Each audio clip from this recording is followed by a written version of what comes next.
Hi, hello everyone. 3/2/2023 afternoon TNT paper 2 கேட்ட ஒரு maths question. Which of the following statement is correct? இதில் எது கரெக்டானு கேட்குறாங்க. நான் ஆப்ஷன் டி 3/7 less than 2/3 தான் ஆன்சர் எப்படின்னு பார்த்தலாம். ஸோ ஃபஸ்ட்டு ஏ எடுத்துக்கிறோம். கீழே 3, இங்கே இந்த சைடு 5 இருக்குது. ஸோ ரெண்டுத்துக்குமே காமன் மல்டிபிள் 15 தான். ஸோ இந்த பக்கம் இருக்கிற மேலே டேர்ம்ஸை மேலே கீழே 5 இது மேலே கீழே 3 பெருக்கலாம்.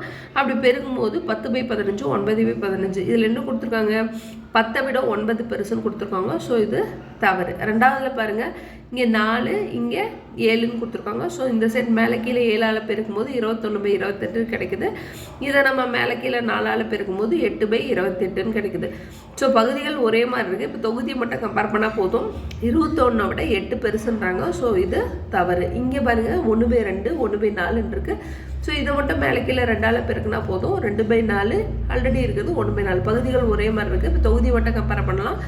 2 விட 1 பெருசுன்றாங்க. ஸோ இதுவும் தவறுன்னு சொல்லிடலாம். ஓகேவா?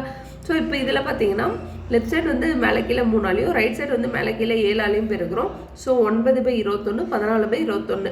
ஸோ 9 விட 14 பெருசுன்னு சொல்கிறாங்க. இந்த ஸ்டேட்மெண்ட் கரெக்டு தான். ஸோ இந்த கொஷினுக்கான ஆன்சர் ஆப்ஷன் டி 3/7 2/3. பகுதிகளை எல்லாம் ஒரே நம்பராக மாற்றுறோம், அவ்வளோதான். அதை வச்சு தொகுதியில் எது பெருசுன்னு பார்த்துக்கலாம். தேங்க்யூ.